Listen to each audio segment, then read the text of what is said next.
किंतु विचार दिन से कौन करेंगे उत्तर देवे जेणु तुम वाक्य द्वारा तुम्हें निर्दोष और तुम वाक्य द्वारा तुम्हें दोषी बोली प्रमाणित हो मैंने भावी देखु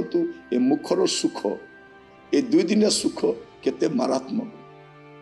आपण केते समस्या सृष्टि करि पारे एटा आपण एबे बुझी पारु नांती परे बुझिबे बुझिला बेलकु सुख नथिबो बड़े चिरस्थायी दुख थिबो तेणु आज पर ठारू ए मुखर सुख छाड़न्तु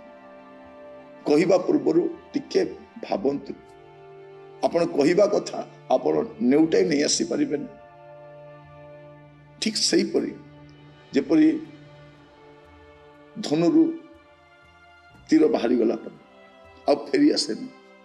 ठीक से परी आपणकर मुखर कथा फेरी आसेनी कहार जे क्षति करिवो कहार जे अनिष्ट करिवो तेणु ए मुखर सुख सावधान